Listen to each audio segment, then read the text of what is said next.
So, welcome back to the channel. What is up, everyone? Today we have a hamstring focused leg day at Powerhouse.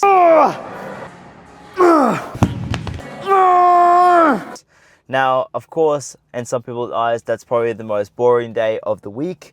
But for me, it's an opportunity to grow. So, of course, I need to improve my legs, and a big part of your legs is, of course, your hamstrings. So, I definitely am excited to hit some hamstrings for today, because I do obviously need them for my physique, and it's opportunity to grow. So an opportunity to grow is an opportunity for me to get after it. So we're gonna go to Powerhouse. I've been loving RDLs at the moment with dumbbells. Last time I recorded, it was about 50 kilos for 18 or 14 reps or so. Last week I did 52. Today we'll probably try 52 and match the reps, or maybe try 55s. We'll see how we go. It is a Tuesday. It is the 24th of March. It is 10:22 p.m. at the moment. Just finished up work. And then, of course, we got our pre-workout meal, which is, to give you a quick rundown, is the Cinnabon protein powder with a bit of cinnamon, about 130 grams of banana, 10 grams of almond butter, and 1 crushed wheat bix on top. So I'm going to devour this, and then, yeah, we're going to hit the gym. I'll see you over there. Alright, so after a very lengthy warm-up, we've got now the 55s. So we're going to try and get about 8 reps here, because obviously we were at the very top end of our rep range on our last weight, which is 52.5s.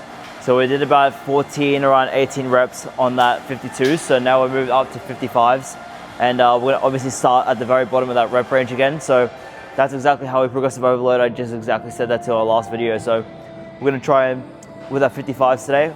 Obviously picture perfect form, hips shooting back, because it's an RDL, not a sit left deadlift. So we're doing the bent version.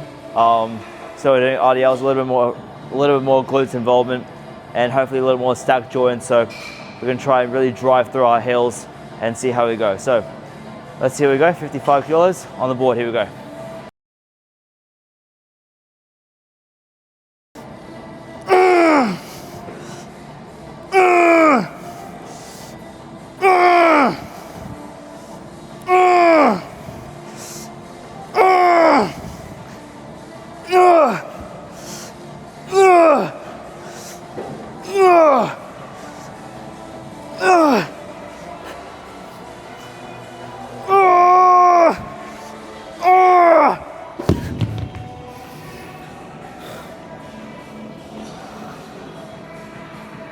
Okay, that was good.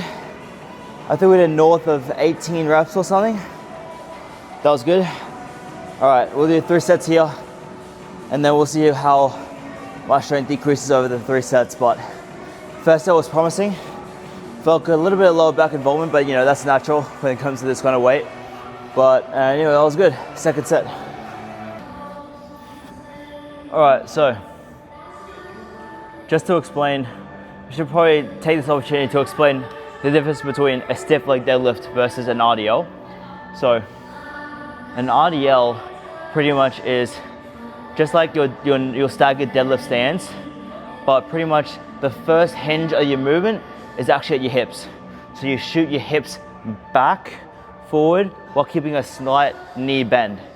When it comes to a stiff leg deadlift, your first hinge movement is actually at your back, your lower back more specifically, and you're hinging over your chest, over your toes, versus, like you said, in RDL, you're more staggered in your position, where the first thing that actually moves is your hips. So your chest is right over your knees almost, and it kind of just staggers over your knees, and you get that slight knee bend that helps you stabilize. So of course there is slight risk when it comes to the stiff leg deadlift, when it comes to your lower back, but regardless of you pick an RDL for more glute activation, because you get more stretch in your length and range of your glutes compared to a stiff leg deadlift. But it's either you choose the more glute variation with that RDL, or you pick the more stiff, more kind of traditional straight leg deadlift. So it's up to you.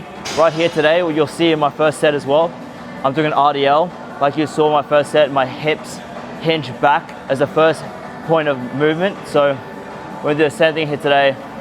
And then we are gonna do 55 kilos for now our second set. I kind of felt like I was rushing the first set. So because I was rushing the first set, I'll probably try and take the second set a little bit more slowly, which means I'll probably get less reps, but at least the execution is there.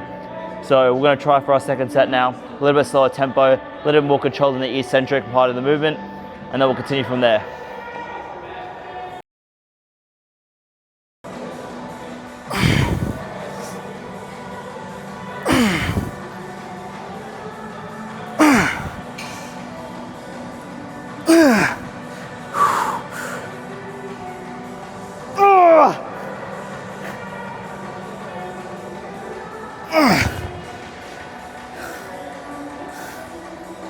Oh yeah, that was 8. Definitely a little bit more controlled than the first set, that's for sure. The first set, I was just pumping. That one felt a little bit more activation of my hamstrings, way more stable. Felt the extension and contraction of my hamstring, which is exactly what we're here for. So, you know what? That second set was still worth it. So, we'll do a third, see how we go. Probably take a little bit more rest, and then aim for 6. But apart from that, we'll move on to our third set.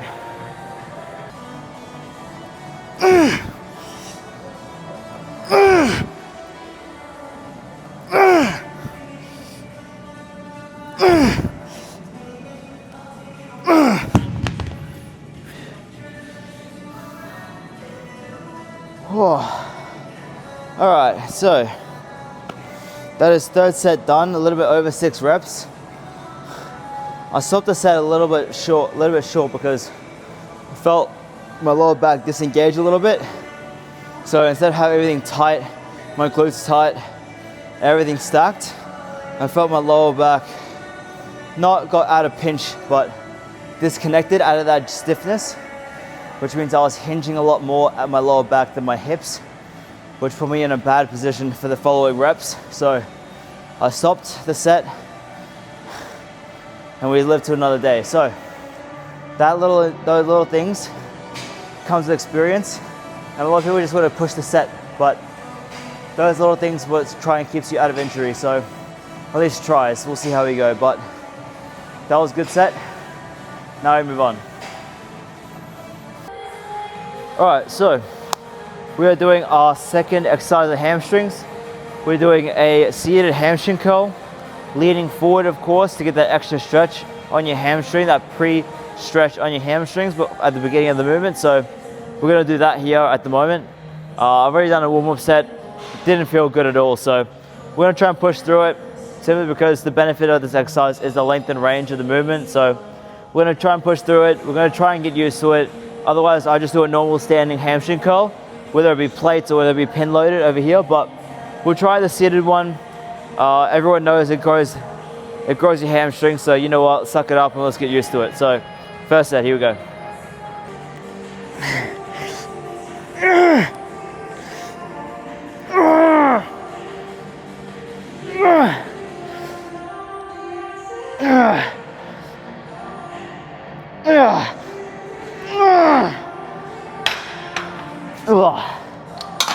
All right, that was set number 1.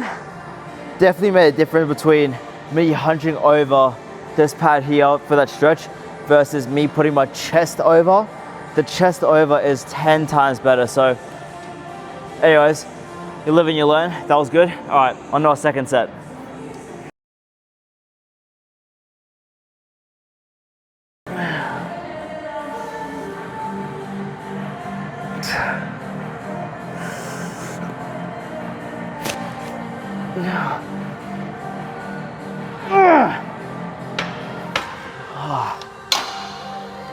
All right, second set done.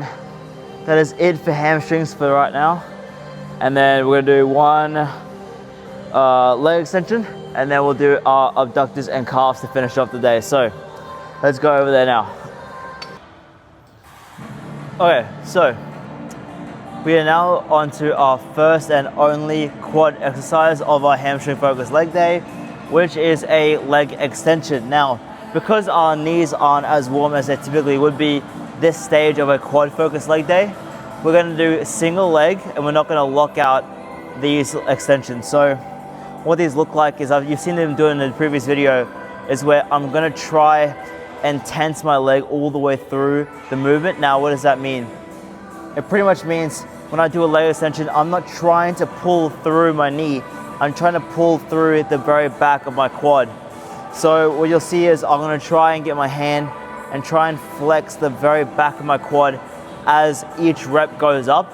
And because I'm not gonna be locking out my knee, the tension is all against my quad and not staggered over my knee joint. So it, number one, fixes my knee pain, which is obviously because I'm an old man.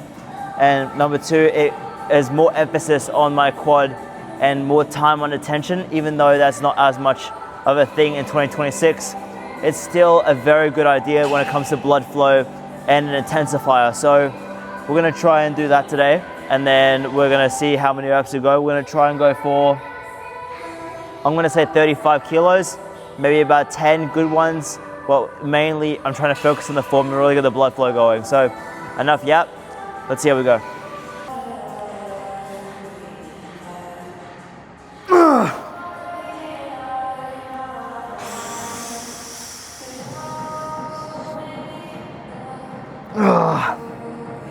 That's 10. Whew. Feel my quad burning. All right, left leg now.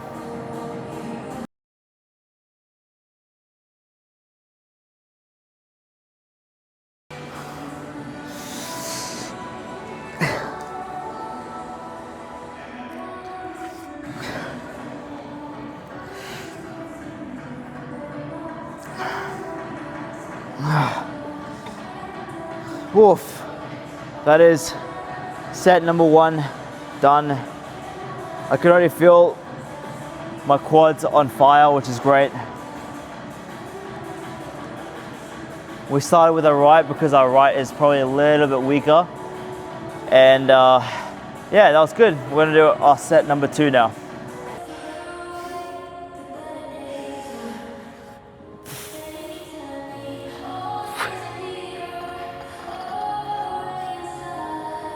Oh.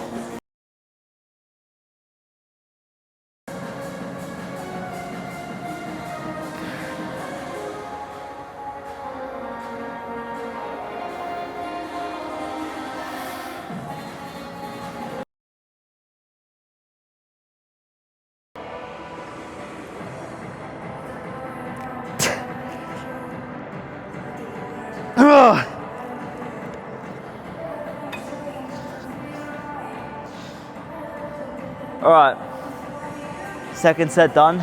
I might do a third, purely pump chasing. So, but I won't record that. That's enough for now. So, we'll do our abductors, and then our calves, and then we'll call it a day.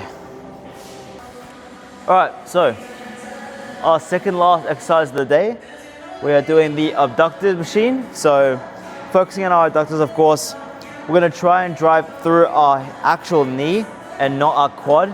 Now, what I mean by that is pretty much towards the end of our set, what we do is we tend to try and flex our quad and push through our heels just to force the weight up and actually complete the rep. But what that does is pretty much shifts the tension off our abductors and kind of into our quad. So we're gonna try and just only push through our knee and not our heels. So it is a little bit tedious, that explanation, but trust me, when you're trying to do this very, very hard, you'll know exactly what I'm talking about. So we'll see how we go with 124, and then slow, controlled, driving with our knees.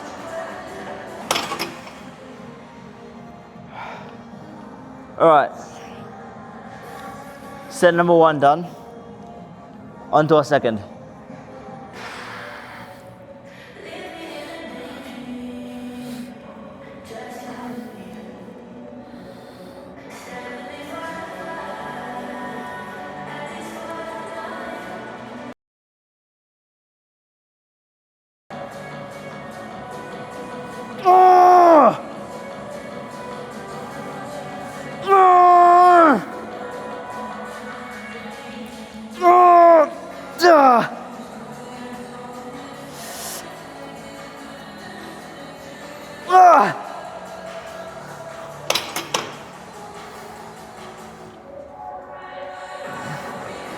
Okay, that is done.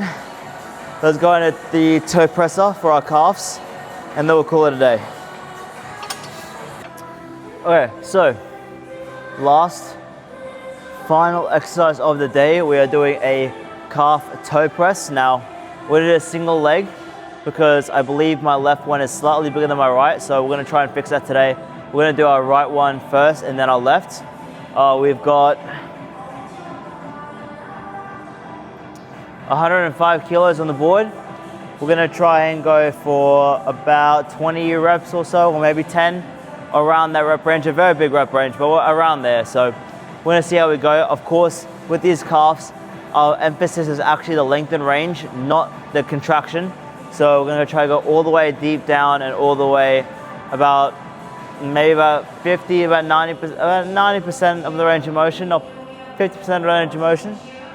So 90 degrees, 50% of the range of motion. That's what I was trying to say. So we'll see how we go. And of course, this is angled, so we might be slipping just a little bit. But apart from that, let's give it a go.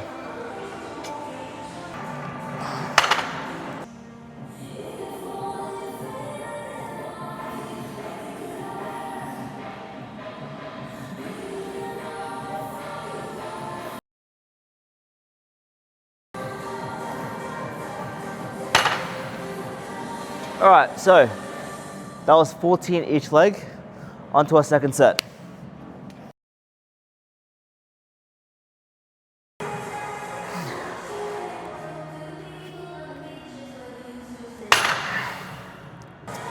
All right, so that is the session done.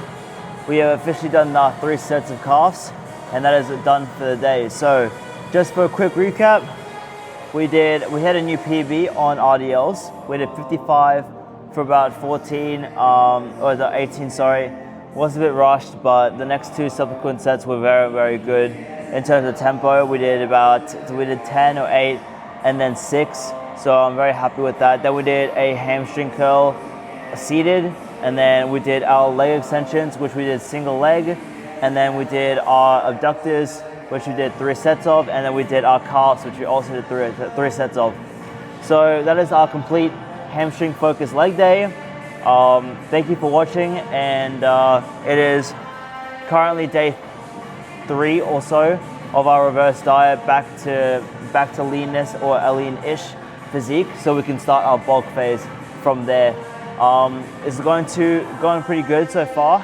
I'm roughly hitting about 2,500 calories per day, with about 180, 190 grams of protein, and the rest just carbs. So that means around 250 grams of carbs and about 50 grams of fat. So that's our macros for right now. And then hopefully we can decrease a little bit of the cardio, of course, and get back to shape as soon as possible so we can start this growth phase. So anyway, that's enough for today. Thank you for watching, and I'll see you later.